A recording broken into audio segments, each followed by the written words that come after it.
Thank you. Good morning, afternoon, evening, depending on where you are in the world. Welcome to session F3, Tier 2 Practices and Adaptations. This is the third session in the Tier 2 strand, and we welcome you to this session. A couple quick pre-corrects. If you are seeing a black screen, just continue to refresh your browser. Sometimes that fixes it, or click on the Zoom link and you may watch this presentation through Zoom. So we just want to welcome you to this session.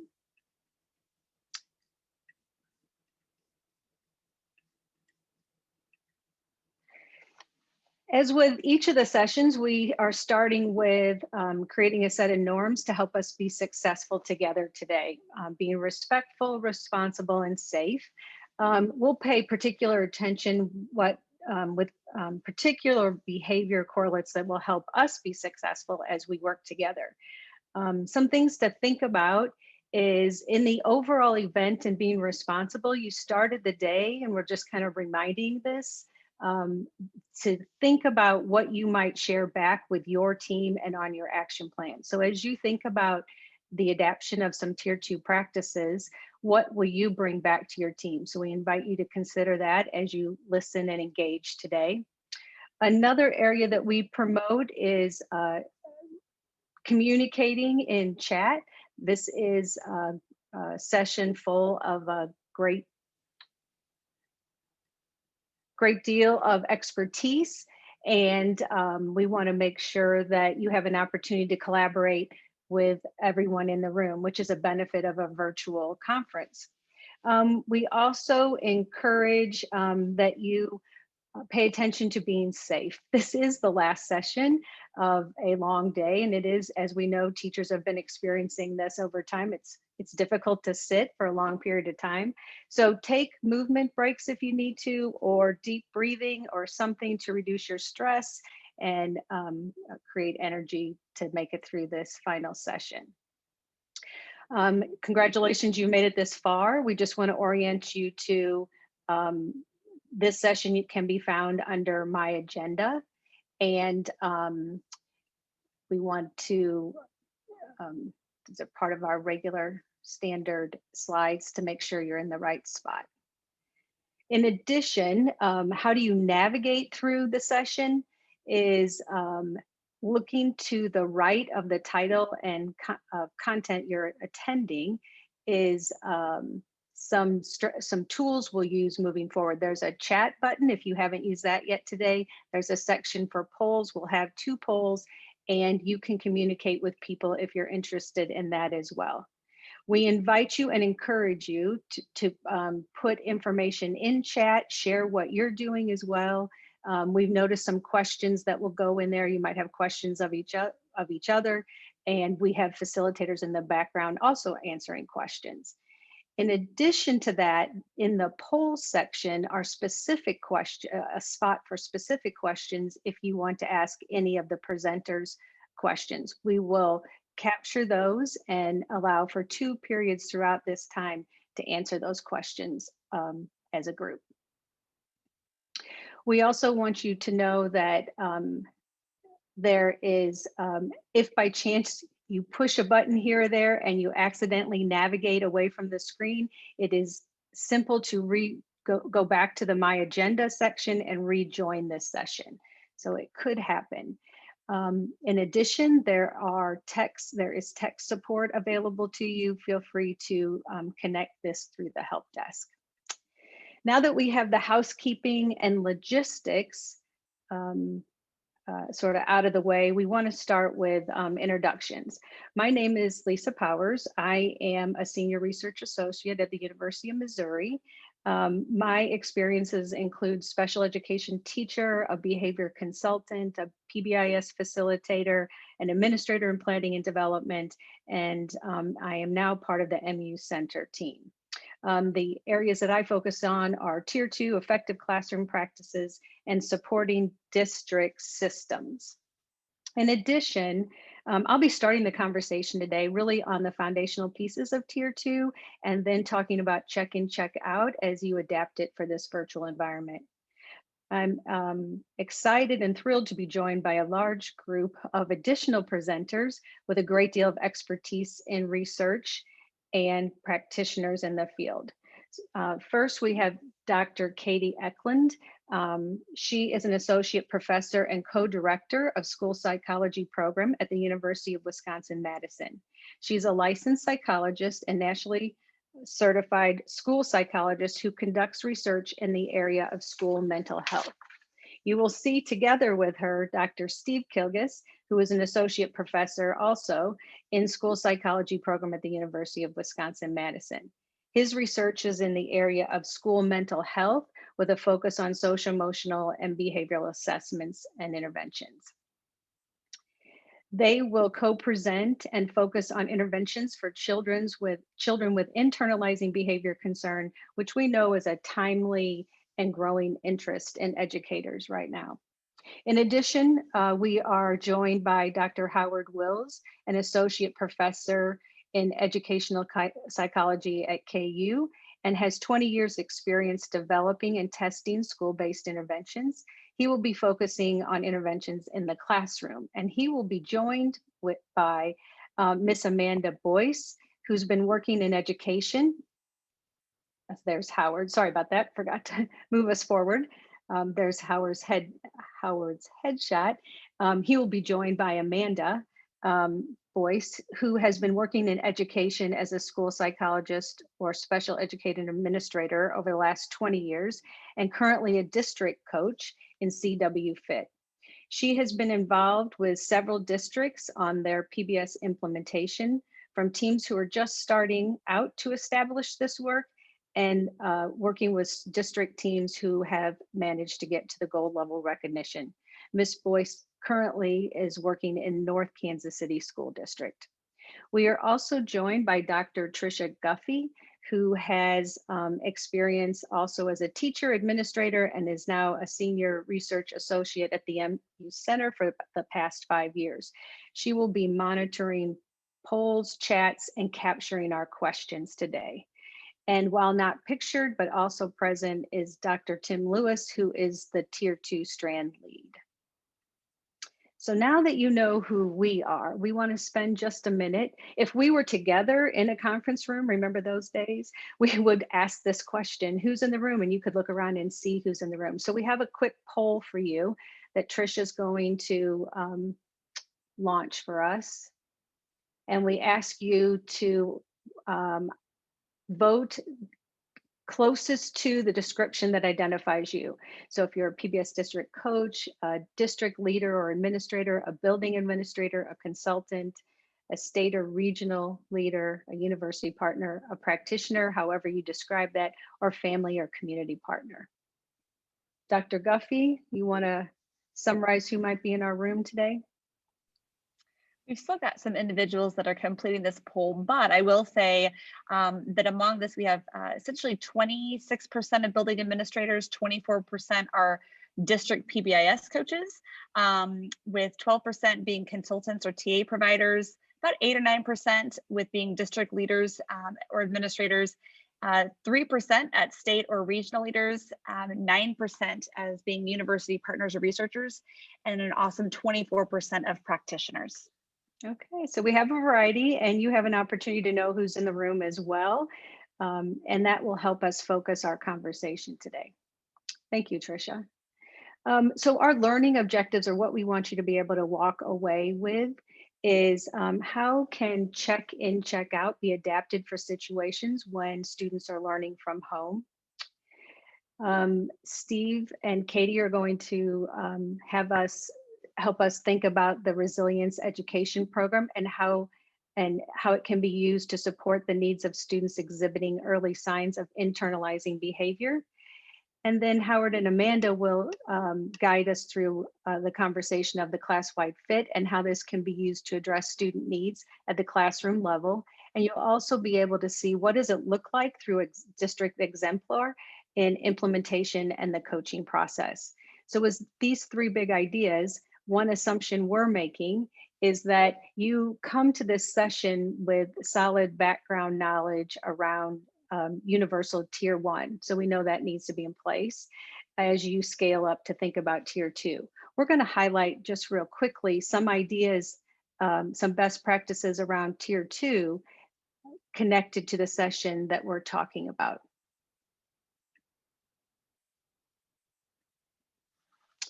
So the first thing we want to underscore is the importance of an identification process. When you think about tier 2, we're thinking about putting supports in place to provide interventions for students who are at risk, but not currently exhibiting extreme challenging behavior. And the goal is to reduce or eliminate the occurrence of particular unexpected behavior before it becomes chronic and more intense. So when you think about the identification process, do you currently have a screening process in which students who are exhibiting internalizing issues are identified? That's important to be thinking about when Katie and Steve talk about the intervention they're going to offer today. Do you have data decision rules to identify who might need more support or what classrooms might need additional support? That's important to consider when you're looking at what Howard and Amanda are going to talk about. Are there classrooms who would benefit from the CW fit? In addition to that, we want to always be thinking about how do you identify the intervention that's best matched to the need of the child based on function? So how do we think about an informal assessment process to match function to intervention? So keep that in mind as your school team or district explores adding these interventions into their standardized interventions. You also want to think about a limited range of practices. Many schools that we work with, when they first start, they come to realize they're doing 30 different interventions. What we know will be manageable and effective is if you do a few interventions well and implement them with integrity. So thinking about most common interventions that most of your children would benefit from. So in the session before this one, you might want to look that up. They talked about some of those basic tier 2 interventions that you want to put in place, such as social skills group, self-monitoring, self-management practice, or and academic support as well. You want to ensure that you're progress monitoring not only the outcomes of the interventions, but the actual implementation of the interventions. So when you have a limited range of interventions, progress monitoring's fidelity becomes doable and practical. You also want to think about ensuring that it's linked to your tier 1 universal, so children who have access to tier 2 interventions also have access to tier 1 as well. They're not separate or something different. And we do know that when you start to scale up to tier 2, tier 3, it is essential to think about how is the district supporting this so that we can build a common set of tools and a common set of forms. There are some resources that we've linked in Pathables in the files section. We have the Missouri workbook, and then we have a tier 2, tier 3 getting started readiness guide. We also just want to highlight the importance of staying connected to what you currently have in place. So most of you have come to this session and you're already using most likely the TFI, either at your district, across your school. If there's anything that you're adding from this session or exploring, you want to go back to your TFI action plan and think about, well, do we have the capacity and capability to start to add this into our work this year? Or is this a planning year to add some of these things? Think about what professional development might be needed. What students, how will you identify students for this intervention? So just want to make connections to practices you already have in place. So that's your basic foundational pieces of tier 2. We want to invite you to think about check in, check out, and how do we adapt check in, check out for any of you that might be experiencing distance learning at this time. And if you think about the process for adapting one intervention, you might be able to apply the same process for other interventions that you currently have in place. So we're going to only have time to chat about one today, but you can think about how do you apply that to other interventions that you currently have, tier 2 interventions that you currently have. So you want to think first grounding in what are the critical features of check in, check out. And we know, why does check in, check out work? It works because it increases positive interactions, and it adds structure to the student's day, and it increases an opportunity for feedback and an opportunity for self-management, self-monitoring. So we know if we keep those critical features in place, what we need to think about is, how do we adapt this for the virtual environment? So the first thing that we might want to think about is back to that screening process. Our children, how do we identify children who still need check in, check out when we're doing distance learning? Um, the context has changed. They're no longer in school. Do they still need this additional support? Do they need it even more because there's more responsibility of organizing your day and your times differently without the cues of peers or your teacher? Are there children who were successful before, but might need supports now that we're doing distance learning? So how is your school identifying which children might need more? When you think about that, some of the districts that we're working with are just doing quick wellness checks. And really it's the family that's helping us find out how children are doing. So that's just one way to consider adapting, that still aligns with, we need a good identification process to find out who might benefit from the tier 2 intervention. Once you have identified the need, the next thing to think about is the orientation. So who might need, when you adjust, maybe need to adjust your behavior card, instead of having your class schedule across the day, you might have some activities in the morning and some in the afternoon. You might include all the way across a child's entire day versus just their school day, but it'll take collaboration and working with your families to figure that part out. In addition, you might decide everybody is full and at capacity, so we might want to do just one instructional period in which the child could benefit from more support. However we decide to do it, we do know that we're going to need to provide some additional training and professional development for families and teachers as well if we change the system, as far as who's going to record, who's going to give the feedback on a regular basis, who's going to record the points at the end of the day, or are we only going to do it weekly? So all those logistic pieces become figured out. One of the other questions that schools have asked is, teachers are struggling with meeting with children at the beginning, at the end of the day. So maybe the child would self-monitor across their day and the teacher would meet once a week to talk about the child, is another way in which schools have adapted check in, check out for distance learning. The one piece we want to keep in mind is that we want to monitor the effectiveness of our supports for children as if we did it face-to-face as well. And continue revising the process and adopting based on what you're learning, because we're all learning this new system together. There are many ideas that you might have out there as well. The part that we want to leave you with is maintain alignment with the core features of what that intervention provides, and then adapt and adopt how you might provide it. With that, we'd like to close out sort of your opening of Tier 2 basic foundations, and Katie and Steve are going to talk about supporting students with internalizing concerns. Thanks, Lisa. So yes, hi everyone. We're excited to talk to you today about the application of Tier 2 interventions for students with internalizing concerns, and make some connections to some of the check in, check out content that Lisa just went over. So yeah, we'll get started. As more of a specific learning outcome, what we wanted to talk about today was our work in relation to REP, or the Resilience Education Program. It's a Tier 2 intervention we're co-developing with a team that includes the aforementioned Dr. Tim Lewis.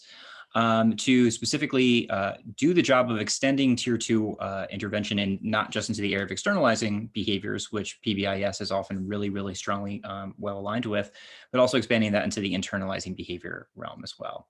And specifically doing this for students who are displaying some of the early symptoms of internalizing concerns before they get to a point where they might require tier 3 or special education services. So we can think about mental health challenges as they exist, kind of I began to allude to, across two broad domains. One being in the area of externalizing concerns, thinking of more disruption, noncompliance, acting out, aggression, and then more internalizing, with common types of that corresponding to depression and anxiety, more internalized concerns that relate to emotions and mood. We know that within each of these areas, problems exist along a continuum, moving from low risk that is likely responsive to tier 1 support all the way up to a diagnosable disorder, which might be something that's addressed through special education. But then also somewhere in between there are what we might refer to as subthreshold or subsyndromal symptoms, which do not meet the criteria for a diagnosis or classification under special education, but are still predictive of long-term mental health challenges if those problems were to go unaddressed.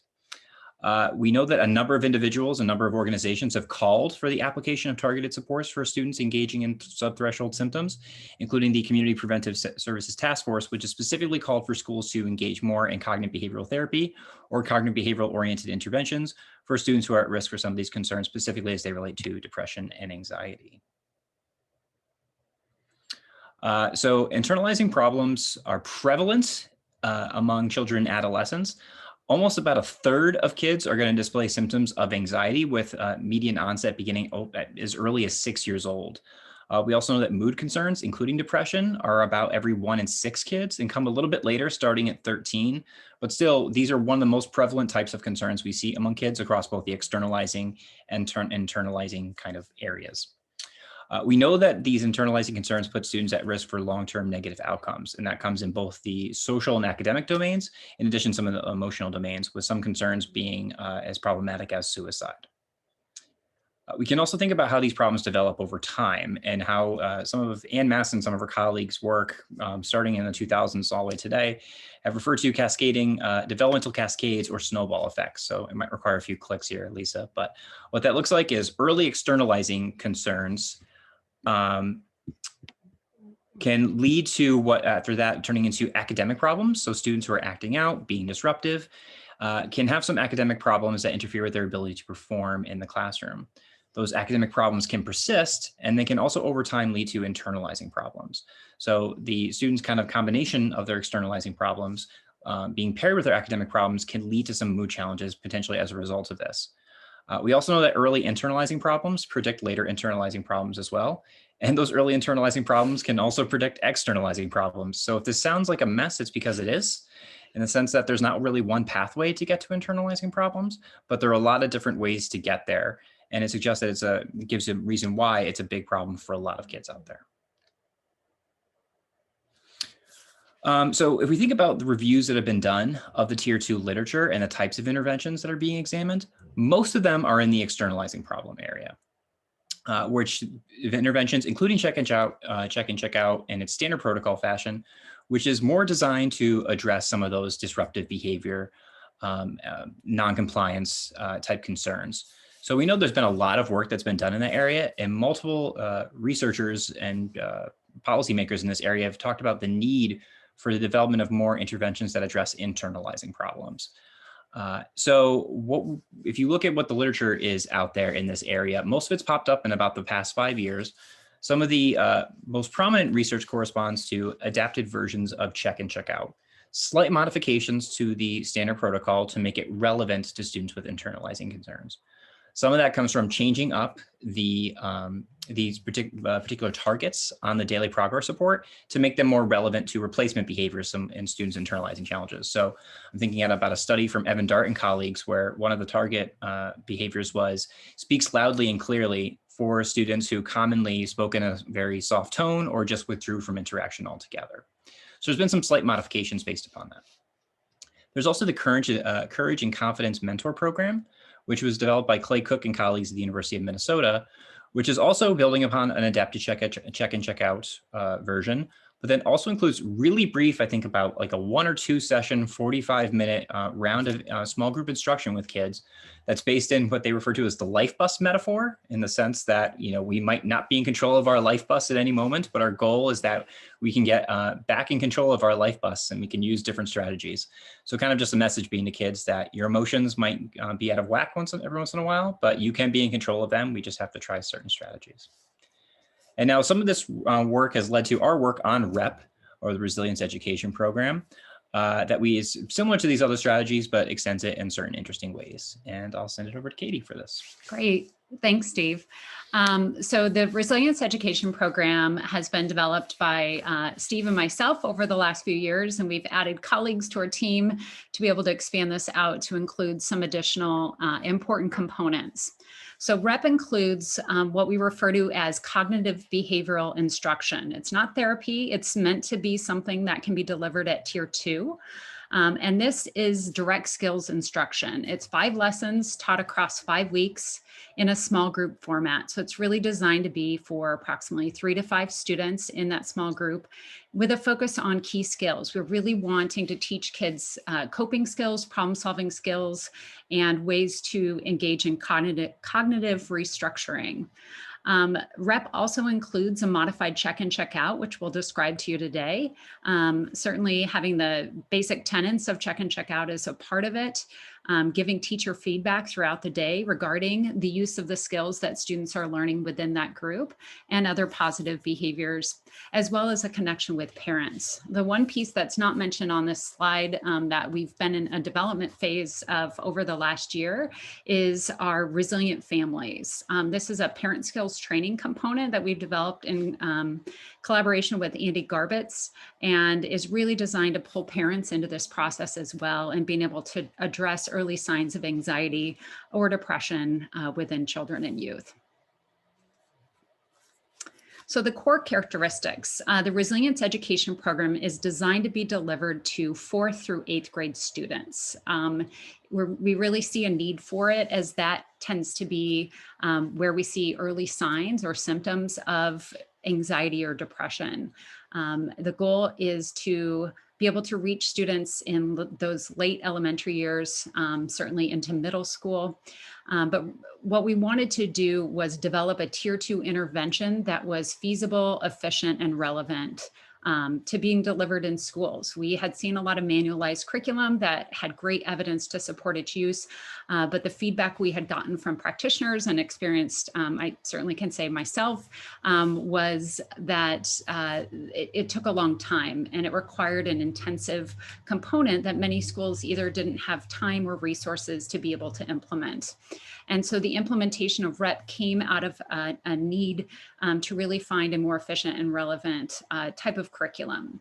So REP's designed to be only a few weeks in length. That the check and check out component, as many of you know, is designed to be a couple minutes per day for teachers and mentors.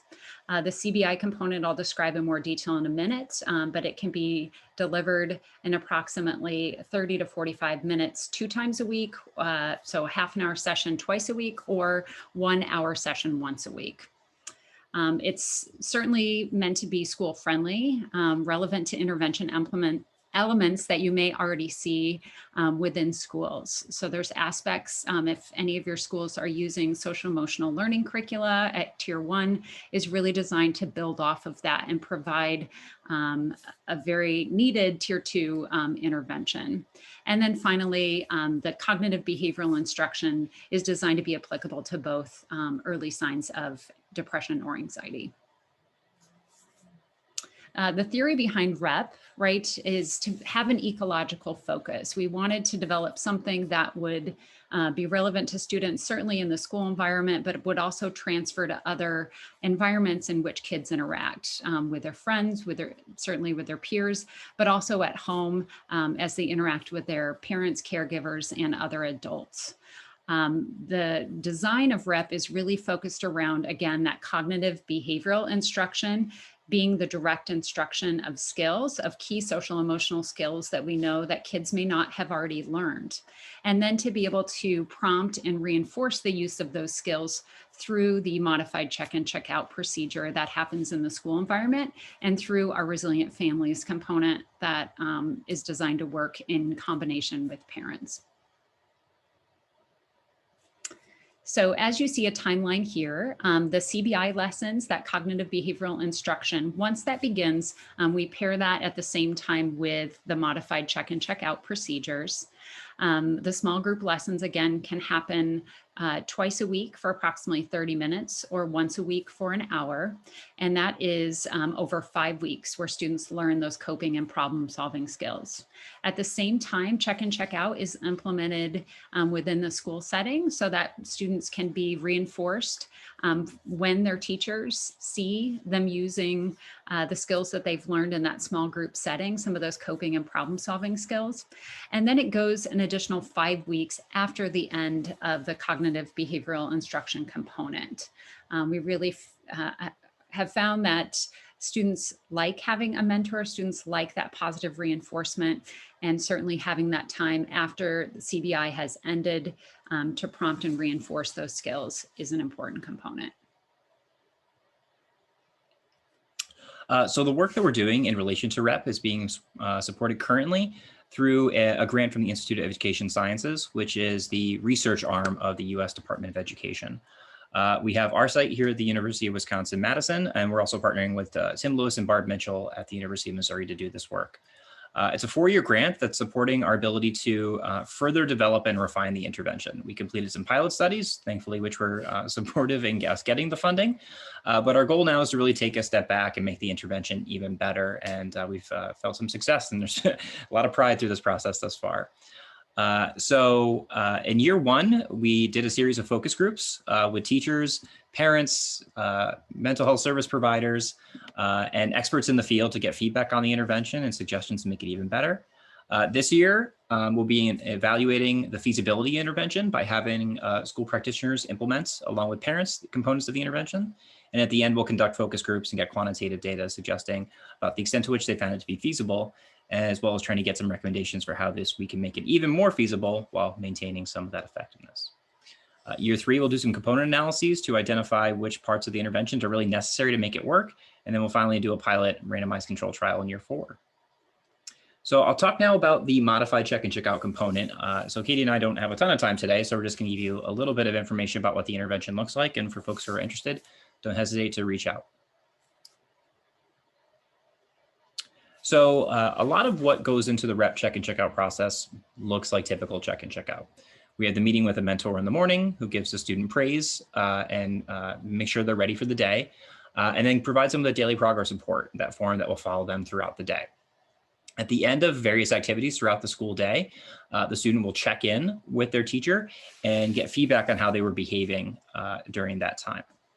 At the end of the day, they check out with that mentor who summarizes their scores throughout the day, evaluates it relative to a goal, and delivers reinforcements if that goal was attained. There's also an opportunity for home-based reinforcements as well, if the student met that goal through collaboration with the parent. The daily progress report data is monitored over time, and we can move into a self-monitoring phase if the student seems like they've consistently been meeting their goal. And now instead of this teacher rating the behavior with the student, it just goes to the student only. Some modified components of this, however, you can jump back a slide real quick. Sorry about that.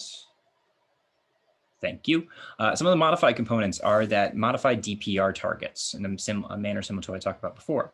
In the sense that there's the targets that are on the daily progress report correspond to what we hope are just indicative of a student being able to control their emotions and their behavior. They're aligned with the cognitive behavioral instruction. So in the sense that, for example, we're teaching a student coping skills, we'll be evaluating them on the extent to which they feel they're able to control their emotions.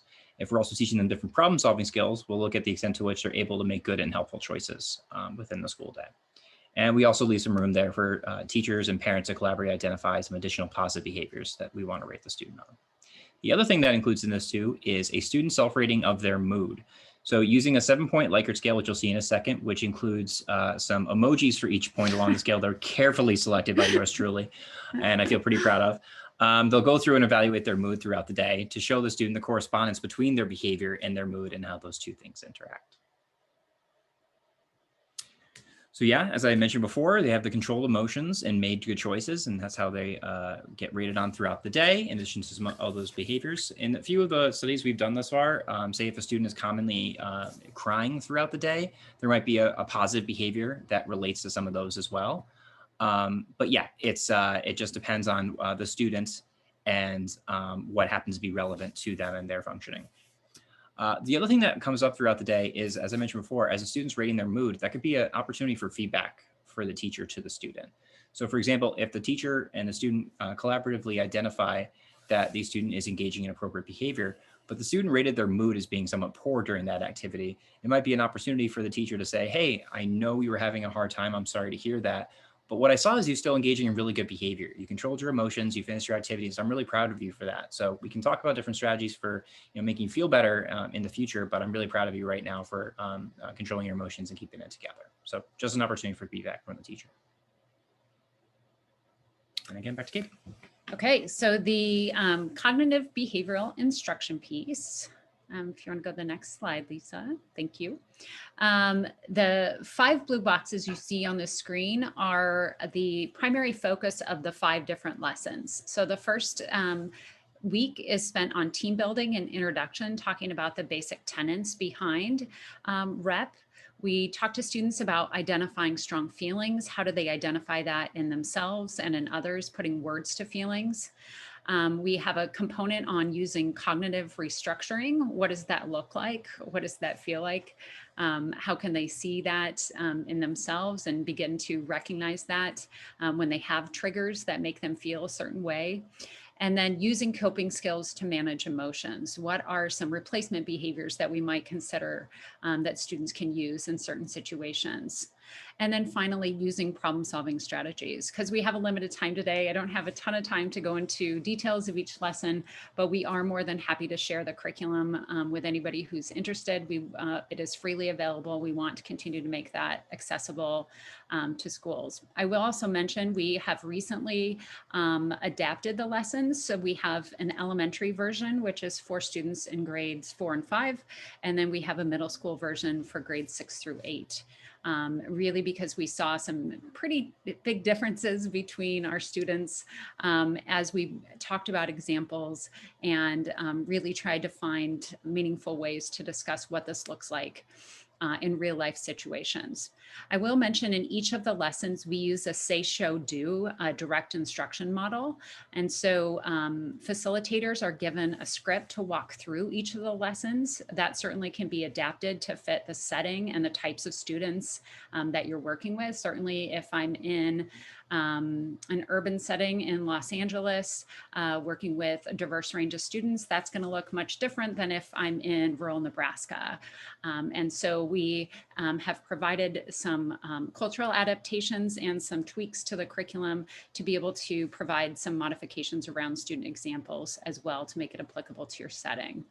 But the say, show, do direct instruction model, again, is around the premise that we have facilitators define key skills and explain their importance, that we provide steps for using the skill in real life situations.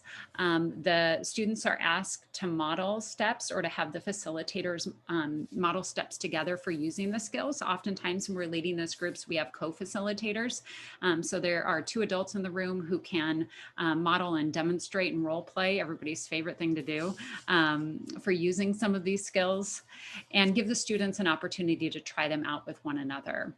And then there's also goal setting and homework. The homework's brief. It's not meant to take a lot of time, but is a nice way for students to have time to reflect on what they've learned and be able to try to provide feedback into this process and begin to reflect on, when do they see that they're feeling frustrated, or when do they see that they're having feelings of sadness, so that they can come back and talk about those during the next CBI lesson. We mentioned the groups are meant to be smaller in format, so 3 to 5 students, sometimes 6. We really find that if you have too few of students, there's not enough students from which to pull examples or to role play, and it really can turn more back into a therapeutic one-on-one session versus that small group instruction. We also find that students gain a lot and learn a lot from each other. Certainly thinking about having a positive peer mentor in the group, somebody who maybe is more successful with using some coping or problem solving skills can be really helpful. But if we have too many students, that often can slow down our progress and can make it difficult to I guess, try to get through each lesson. The number of weeks we talked about, it's 5 weeks. And then again, the lesson format we had also covered as well. The REP lesson format, and I'll go through this fairly quickly. I know we're about at the end of our time. Each lesson provides general objectives for students to go through, what we hope that they'll learn as a part of that lesson, what concepts will be taught, and then the materials that are needed. Those are presented at the beginning of each lesson. Again, we use the say, show, do model where the facilitator provides that direct instruction and covers concepts. They're able to provide examples through modeling and or video demonstration. And then there's an opportunity for students to share and act out examples. We then provide some homework that we ask students to work on with their parent or caregiver at home, and then provide a summary of what the students have learned during that week's lesson. Thank you for allowing us to share some information with you about REP. If you're interested in the curriculum, we're more than happy to share that with you. And if you have any additional questions, please feel free to email us after this as well. I was going to say, actually, there was some questions that popped up in the chat. It was just one, what is the best way to access the curriculum that you are speaking of? So I know there was a question about, is the file that is uploaded with CBT and check in, check out that is within the files, is that the same thing, was one question. And the second question was, is it possible for this to be modified for students in grades 2 through 3 or even high school? You guys are getting a lot of love in the chat right now regarding this. So if you guys could just talk about that for a couple seconds, that would probably answer a lot of the questions that we're seeing.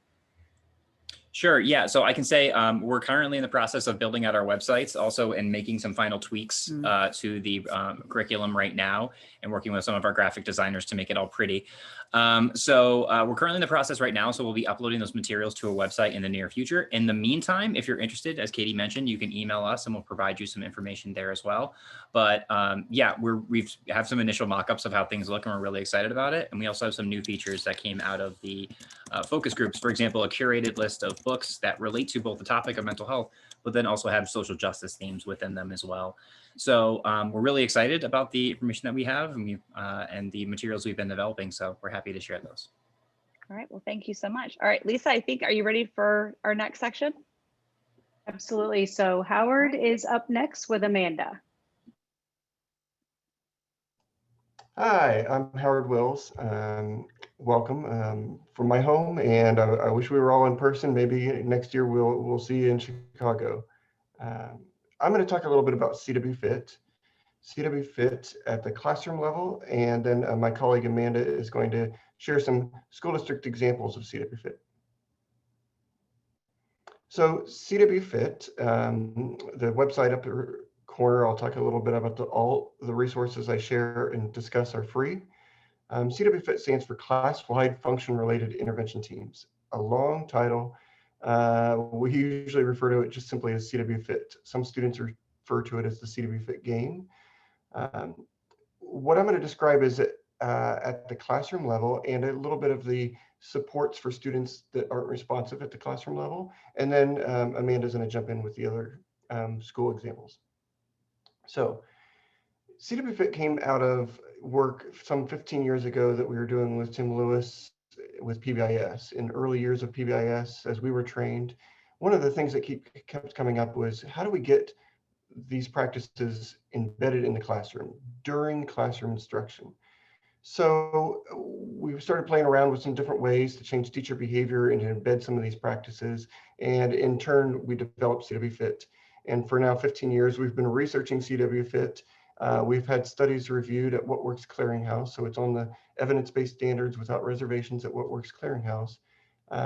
There's probably 26, 27 peer-reviewed articles on CW Fit and a lot of evidence supporting it.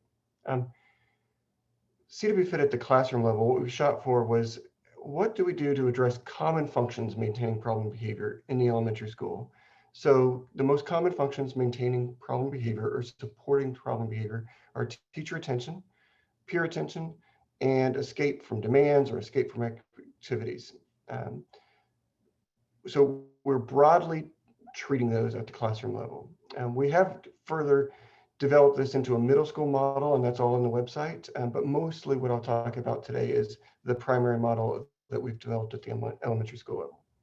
For students not responding to the class-wide intervention, once the teacher's doing that, say 2 to 3 weeks with fidelity, and the dosage is sufficient, we would say that for students then not responding to that or still off task, still having some disruptive behaviors, we would look to 2 different strategies that I'll mention: help cards or self-management. For students then still not responding, or your most the concerns the students are most concerned about, we would look for a function-based intervention that's likely to involve a counselor, school psychologist, or somebody with behavioral expertise to support you in implementing that. One of the first things we do with CW Fit in kicking off in a classroom is we teach lessons. So the teacher teaches 3 primary lessons, 10 minutes a lesson, 10 to 15 minutes a lesson. And often we'll teach 1 lesson and then implement the intervention, and then we'll teach the next lesson on the next day. And so we spread them out. The 3 lessons, and this is all on the website at cwfit.ku.edu. You can download these posters and print them off in black and white. That is easier on the printers, or in colored version like I have here. We teach ignoring inappropriate behavior, how to get teachers' attention, and following directions the first time. So these are broad lessons.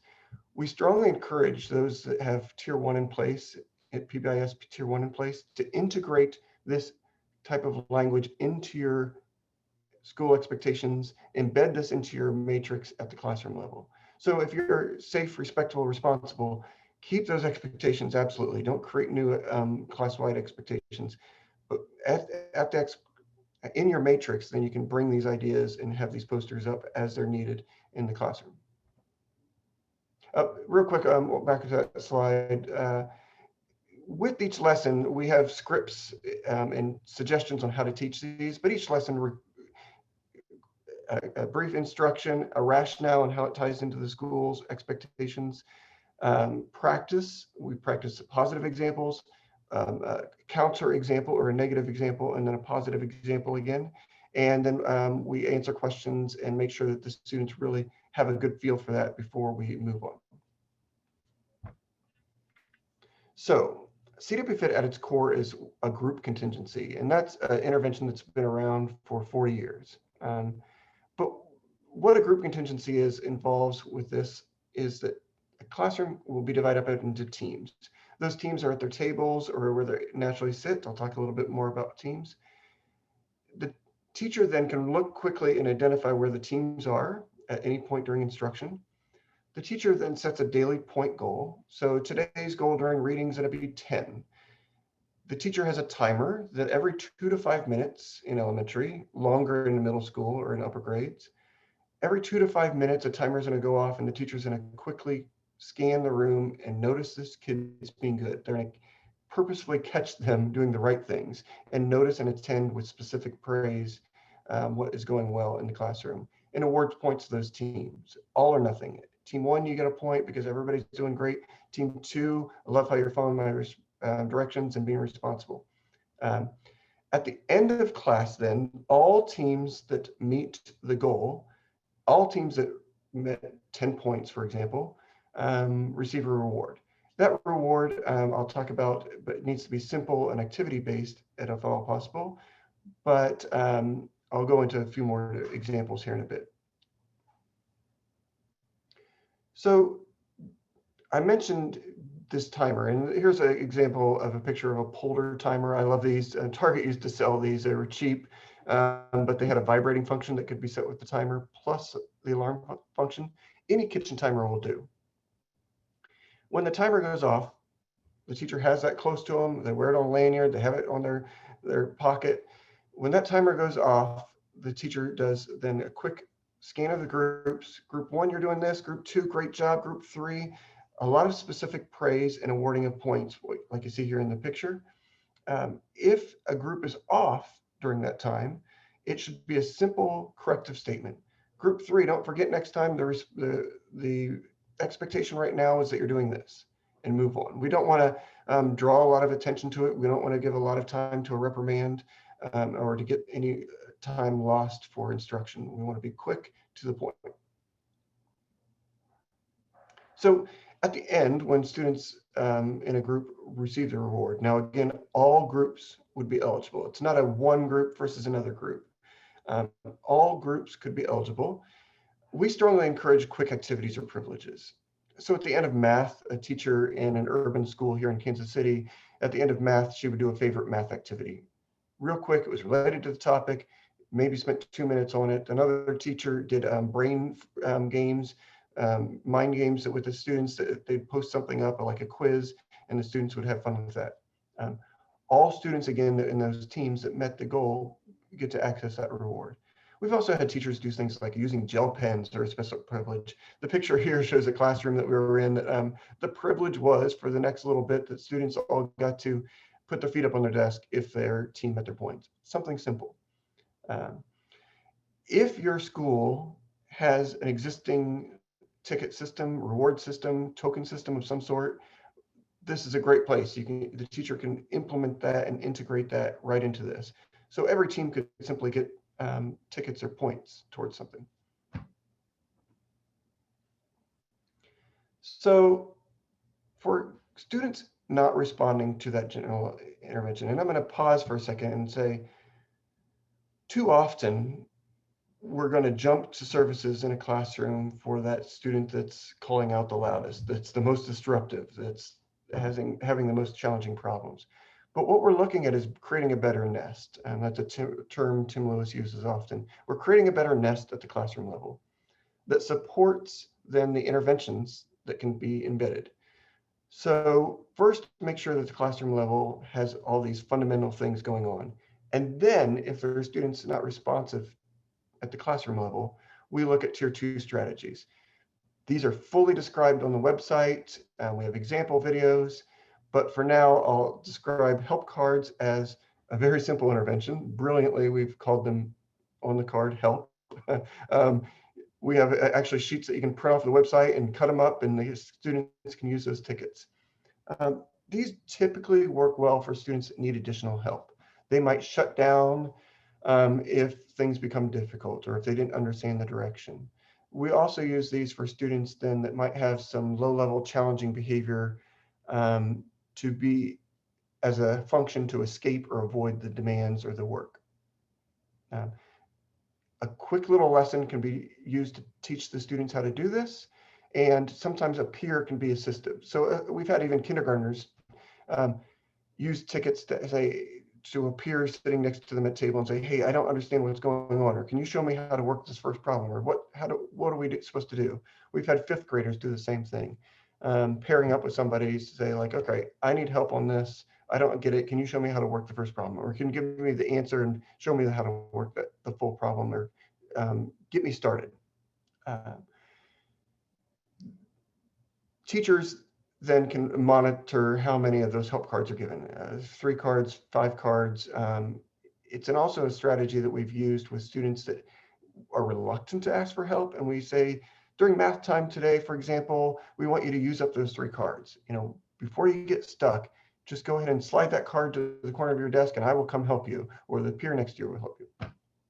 Self-management, very simply put, is a little point chart on their desk, a little talk to the student about when the timer goes off in the classroom, that they report and record their own behavior on their sheet, and sometimes individual incentives can be set up around that. Sometimes just the act of that self-monitoring is enough.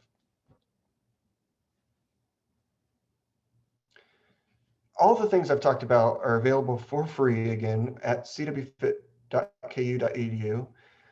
On the lower right-hand corner of this page, you see this sign in here. That's simply if you want all the, I call the first side of the website brochure side, a little bit of information to get you started. But if you want access to all the training videos, all the PowerPoints, all the materials, scripts, everything there that you might need to train another teacher or to share with an administrator, go ahead and sign in here. My colleagues back at KU will give you access to that, and you'll get a password to set for your access to this website. So all that being said, that's a really quick overview of CW Fit. Amanda's going to tell you some really neat things that are happening in her school district with CW Fit, and we are then open to questions. Hey, Howard, before we transition to Amanda, can you just real quickly, we're getting a lot about what happens if kids aren't being successful. You want to avoid shaming that kid. That question that oftentimes comes up, right? The kids that don't play. And then the other one we're getting is, how does this compare or contrast the good behavior game? Yeah, two things. First one, if a student shuts down or doesn't win points for the groups, we do not want to shame that student. Often a teacher will, in our training procedures and a full training, a teacher will be taught to quietly give that student an option. Do you want to be with this group or do you want points on your own? So they could become a team of their own. They don't need to be separated from the group, but they could earn points. Often we find that student wants back in because it's easier to earn points along with the group. So we have a lot more information on the website about and going deeper into that. The other thing is, how does this differentiate from the good behavior game? I've been aware of the good behavior game since I took classes from Mont Wolf at KU. Mont Wolf was one of the original article for the good behavior game. And as one of my mentors, I learned about group contingencies. Originally, the good behavior game started up with 2 teams in negative points. There are iterations of the good behavior game, a lot of different iterations. AIR has a version. The PAX good behavior game is a common version. So there are a lot of different versions out there, but a common thing that happens within the good behavior game is that you take away points, right? And in the schools that we were looking at, in PBIS schools and in urban schools, we wanted to help drive the teacher's attention to the positive things. We wanted to make sure that we are counting up towards a goal and that all teams could win. So there's a lot of different components in the way we do a group contingency. Both are a group contingency though.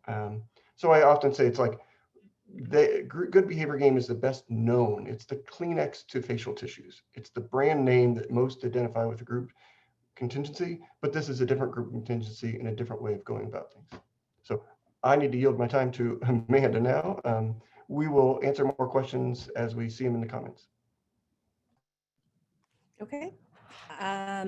Thank you, Howard. So I just want to give some introduction to the school district that I work in so that you guys can know when we are implementing the CW Fit and the coaching model, what we look like over here. The North Kansas City School District is a very large district.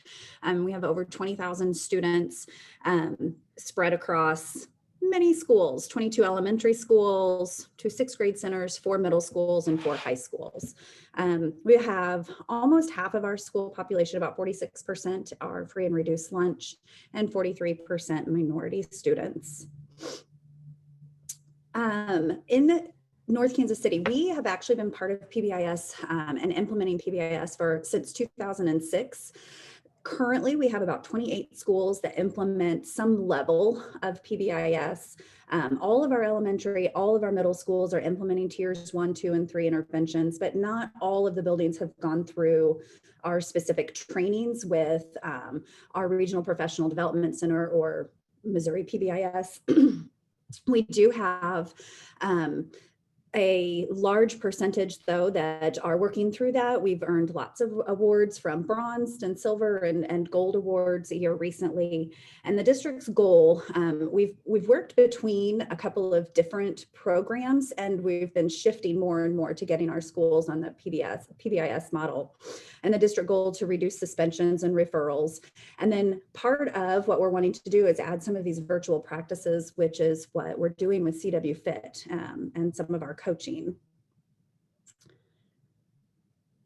So our district right now is working with Howard and the Junebird Gardens program over there to train CW Fit district coaches, and then use these coaches to go on out into the classrooms and train. So we have 3 of us that are being trained, that we attended a 2 full-day virtual training. So we had to make some adjustments with COVID that hit. We needed to change our training that would have been in person into virtual. And so we're doing that. That's led by that national CW Fit, the national trainer team. And we learned just that whole process that Howard just went over with you about CW Fit and what that looks like in the classroom, what virtual coaching would look like. And then us district coaches made sure that we were able to meet those fidelity requirements and had some mastery level testing and assessment to ensure that we were going to be doing what needed to be done with the teachers. We meet with the national trainers weekly, again, virtually. And then later on, we will get additional training. Right now, we're in the beginning stages of implementing CW Fit in the classrooms, and then we will be starting that tier 2 training that Howard just talked about with the help cards and the self-management. Right now, our teachers are all in the initial phases of starting the CW Fit game. So the district coaches, then once we did our training, went to, we're doing this initial project with 3 pilot teachers. And we did a 3-hour training that blended the use of virtual and in person. So we had our national trainer attending virtually, and then the 3 of us trainers and the 3 teachers spread out into a very large room to introduce CW Fit, go through all of the training aspects, which includes practicing, introducing the virtual tool that we'll be using. I'll talk with you about that here soon with Torsh, and watching the videos and just getting a really good feel for the teachers. Now, some of our teachers had some background knowledge. Some teachers hadn't had any part of it at all. So this is our pilot with them. The district coaches then worked with the teachers to do what CW Fit calls the one-to-one kickoff. And that was where Howard described that the lesson is described to the students. They do all the practicing in the classroom, and then they play the game. Typically that's done with the coach in the room with the teacher and either guiding or being part of that. And we had to make some changes for that, which I'll go over with you in just a second.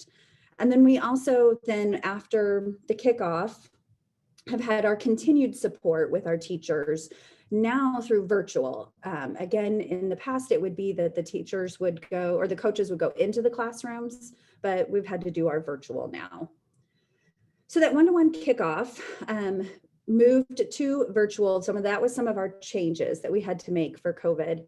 And what I did with my teacher and what some of the other coaches did is we were able to utilize this virtual platform through Zoom, or our district uses Microsoft Teams, and had a virtual pre-meeting to go through with the teacher all of the aspects of introducing the game to their students, all of the components, making sure that they did that. And then the teachers videoed their actual kickoff with the students. And so we've provided them with iPads, they set them up in the classrooms, and they're able to record that session and then send it to us coaches. And then we are able to give them feedback on that and then have a post meeting. The videos are able to be uploaded through this format that I'll talk about there in a minute, that Torch, but it's given us lots of flexibility to be able to meet with teachers as they're working through the program and on a more regular basis. What the district is looking to do, and our CW Fit, what our plan is right now, we are piloting with the teachers, and then we will be increasing over the next couple of years by adding 3 additional schools and 3 additional teachers at each school, so that we can increase that pool across our district of who is implementing the CW Fit. Excuse me. we hope in the future that our 3-hour training with our teachers will be able to happen at the school, but we will also be able to use our virtual tools if needed for coaching. And then again, hoping that our kickoff will be in person pretty soon. But we do really like that continued virtual support, and we'll probably use a lot of that for that next slide, Lisa. For the reasons on this is that our virtual coaching, we're finding to be really efficient. The 3 coaches that are doing this pilot study are all school psychologists. We all have multiple buildings assigned to us. And so the ability to connect with our teachers, connect into the classroom without having to drive across the district or carve out large portions of our day to meet with the teacher has really made this a much more efficient and cost-saving process for us. We are able, when it's time, right now we're only working with 1 teacher at a time, but as we're working with more teachers across the district, we'll be able to have more time available to coach the teachers, which I'm finding new ways to use that in my school psych practice as well. So it's worked out great. So the coaching tool that CW Fit that we've decided to use is called Torch. It does cost, it has a cost per user per year that the school districts would need to know if they wanted to use this platform, but there's other ways that these things can be done. This is just what has been chosen for this project, but it's about $160 per user per year, I've been told. But what it provides online is this nice digital platform where we can upload videos. I can send videos to a teacher. The teacher can send videos to me. I can give feedback to the teacher through the video in real time. And I'll show you some screenshots of what that looks like.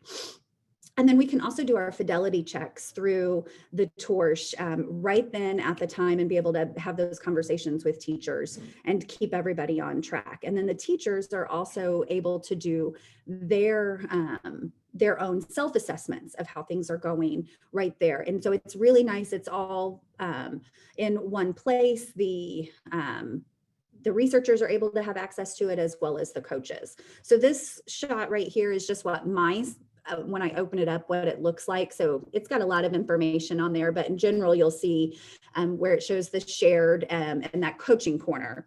So when we go into the coaching corner, you can go to the next slide. This shows you, this is actually really a video, it's just a screenshot of it, but this was a 27-minute video that the teacher had uploaded of her playing the game with the students. And as she's doing that, we are able to make comments and make the comments directly as I'm watching the video. I can stop, make a comment, and then it posts it right at that exact spot. So when the teacher goes back to view, she can click or he can click where the teacher, where my comment is and see what was happening. What did I actually make a comment about?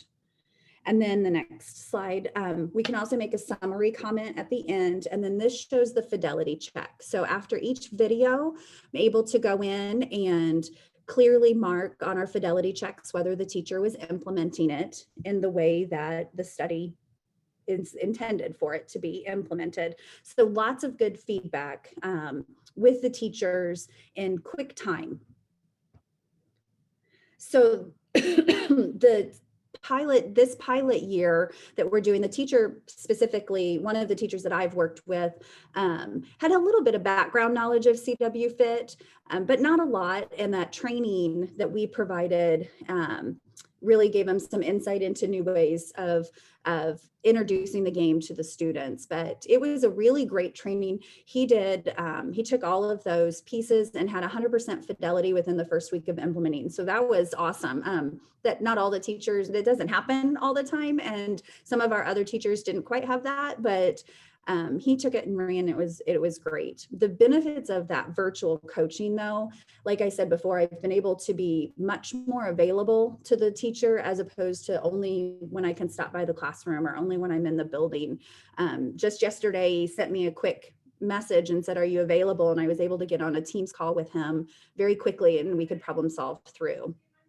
So that's one of the big benefits of that virtual coaching. And I love the aspect of them being able to video what's going on in the classroom at that exact time. I don't know, as a school psychologist, when I go in and I need to get some information from a teacher and I'm observing and they say, well, of course, that's not how he's been acting when in any other time, just until you come in here.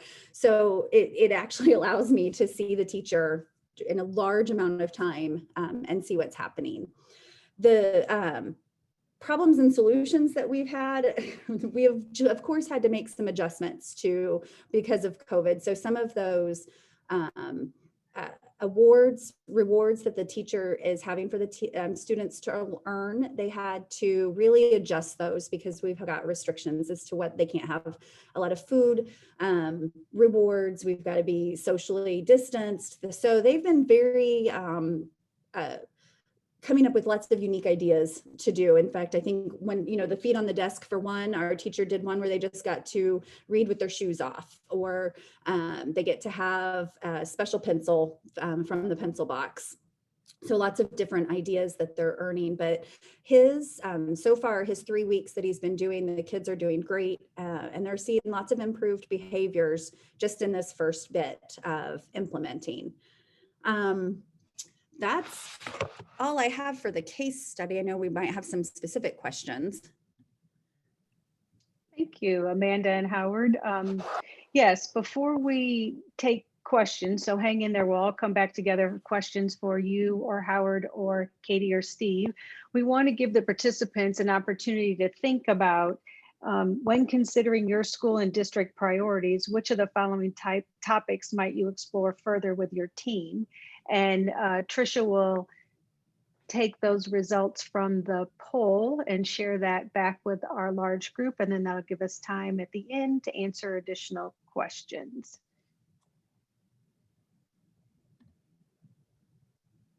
Lisa, it appears as if right now, wow, and 56% are basically saying all of the above.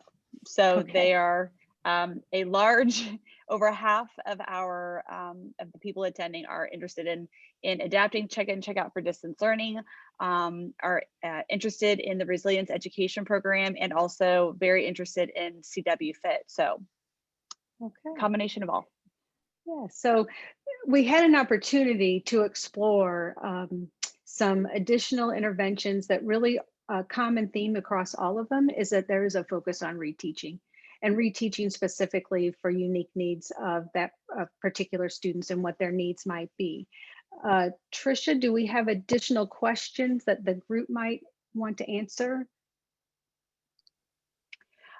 A lot of questions, honestly, Dr. Lewis and I have been able to answer through the chat. There have been a couple questions that I know I've responded to as well within there, but Heather or Amanda, if one of you could talk about when that buzzer or that timer goes off, what about if there is an unwanted behavior or behavior error that occurs in between that timer? I know that the goal is when that timer goes off, we scan the room, we identify those teams are doing well, provide that positive feedback and give that point. But what about in those times that are in between? How is that handled?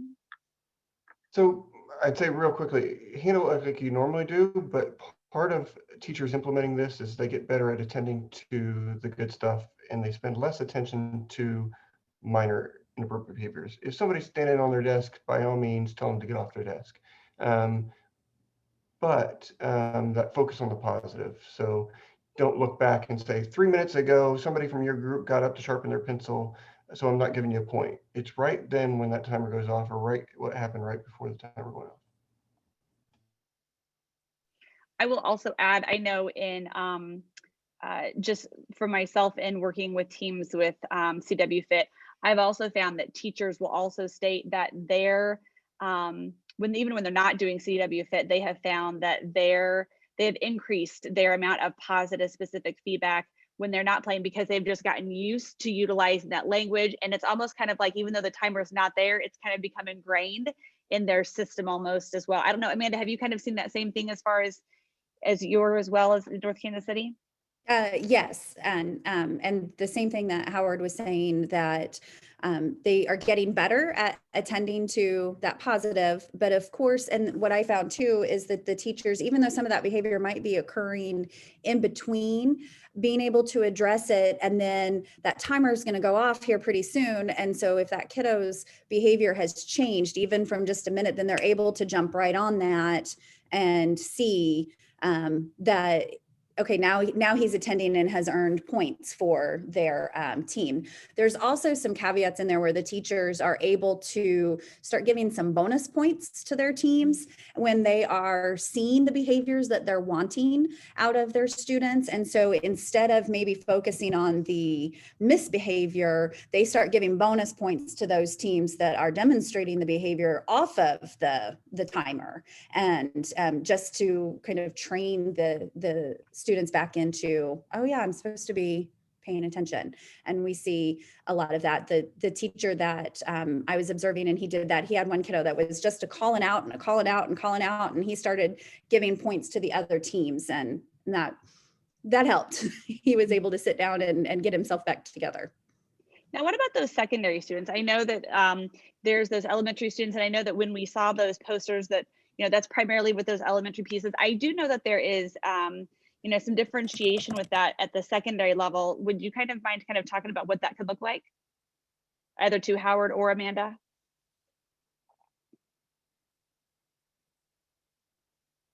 Howard, do you want to talk about the secondary level? I know Jackie was implementing this at the secondary level. I'm most familiar with preschool and elementary. Yeah, I just responded to somebody in the chat that there's middle school adaptations that are on the website. There's very little work like this done in the high school level. However, if you email me, I'll send you an article. There have been a couple of things that we've done in classrooms. It takes a whole different look, but I'll send you an article if you email me. We are out of time. Thank you very much. Sorry to jump in on the questions. Make sure you complete that evaluation. I really want to thank all of the presenters today, especially Katie and Steve and Howard and Amanda, and their willingness to share all of their work you noticed at no cost. So please access those resources, complete your evaluation, and enjoy the forum tomorrow. This will be available immediately as a recorded session. Thanks, everybody. Have a great day. Thanks, guys. Thank you. Bye-bye. Everybody. Bye-bye. Thanks.